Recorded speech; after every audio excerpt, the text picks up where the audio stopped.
So couple of days back, I was reached out by Harlan Bates, yes, the Bollywood Lofi King, and he asked for my suggestion for a laptop purchase, and I was so excited. Anyway, let's get into the video. Now again, before getting into the video, first, my videos can be really lengthy. Second, check the date of this video before making any comments. Third, there are timestamps in this video so you can jump to any sections or segments whenever you like. And fourth, if you think my videos are a little bit slow, just watch it at 1.25x or more. Now, after the disappointing launch of the Redmi Book 15 Pro, we saw the launch of the much awaited Realme Book, which was surprisingly a good laptop at that price point.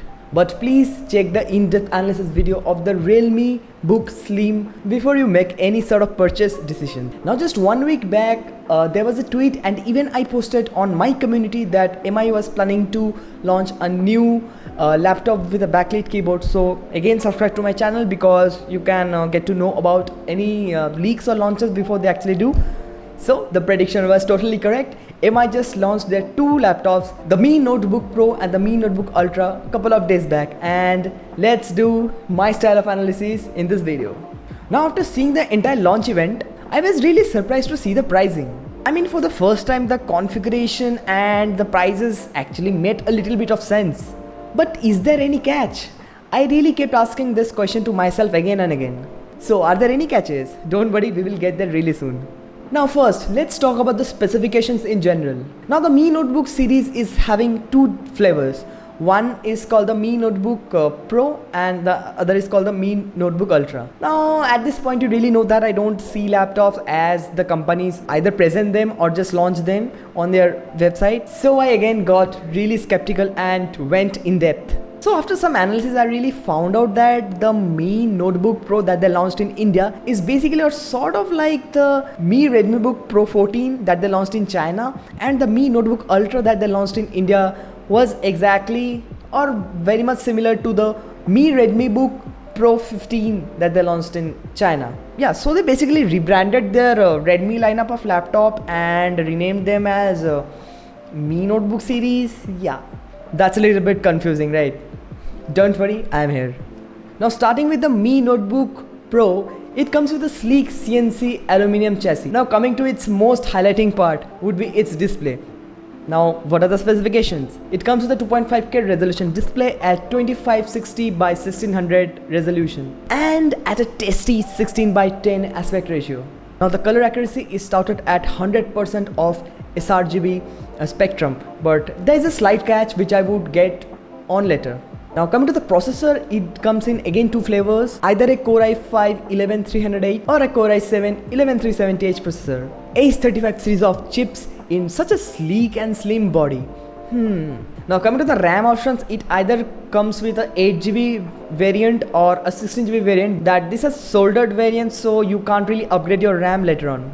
The storage is 512GB of NVMe SSDs in either configurations, which is upgradable, but keep in mind there are no extra additional M.2 slots. Now, coming to the connectivity and ports, it actually comes with a decent selection of ports, starting with a USB 2.0 Type A port on its right side and a 3.5mm headphone jack. Now, on the left side, it houses a USB Type-C Thunderbolt 4.0 port, an HDMI 1.4 port, a USB 3.2 Type A port, and another USB Type-C port.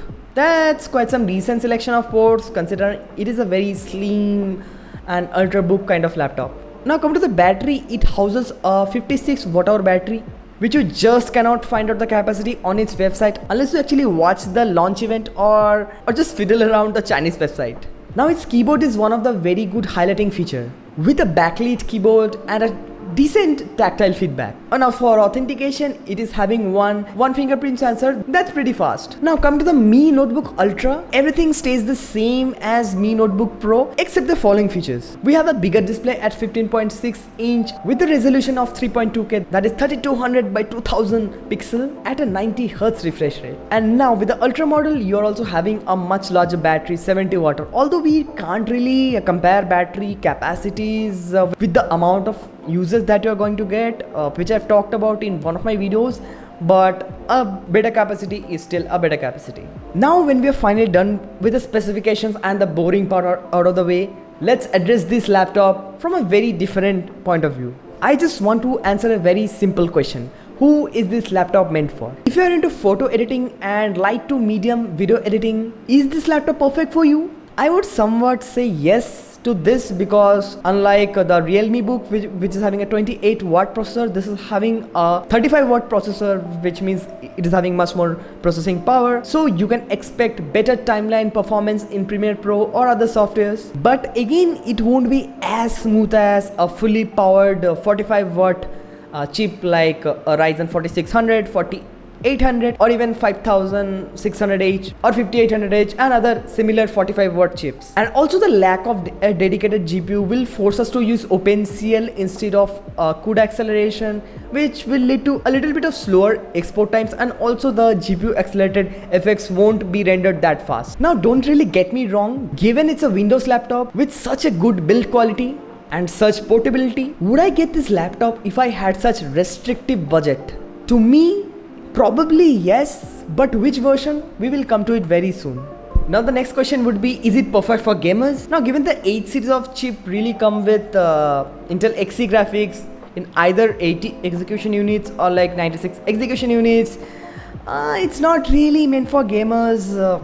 I mean, you can play 720p games at like 30 to 40 FPS or even 60 FPS at certain competitive titles, but don't really expect to compare it with a laptop that is having a dedicated graphics. A GTX 1650 will any day blow it out of the waters. So again, is it perfect for gamers?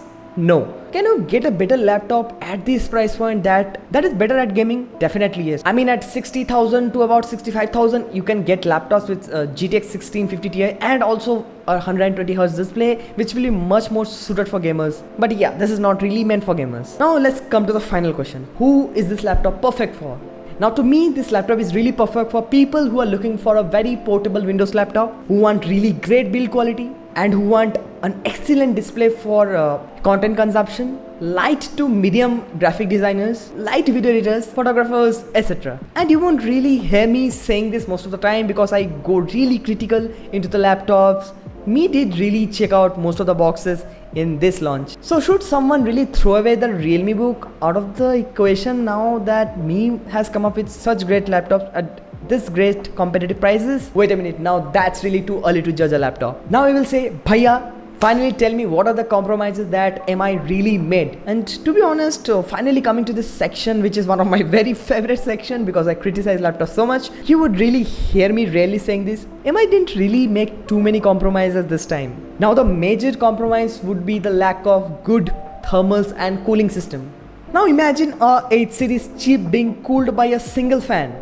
And boy, you can expect around 90 to even 100 plus degrees Celsius on the CPU.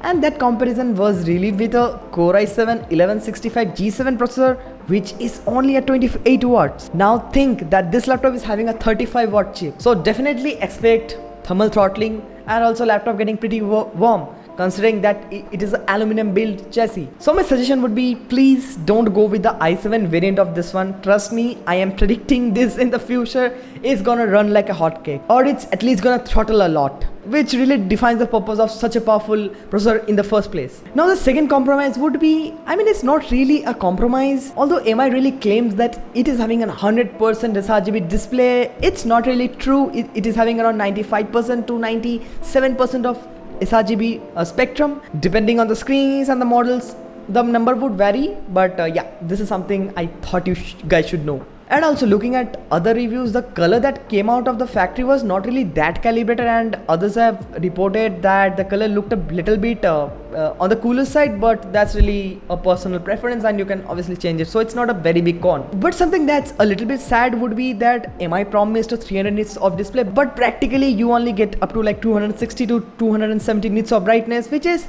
actually pretty plenty bright, but still not the perfect 300 to 350 nits that I prefer myself. But don't worry, in this price competition, most of the laptops are having almost the same display or even worse. Also, the speakers were not really the best at high volumes. There was some sort of a distortion, as some people have reported. Yeah, but the sound quality of any laptops at this price range is again really average. I mean, come on, Windows, just give me a laptop with a good speaker as good as a MacBook Pro. It's been ages.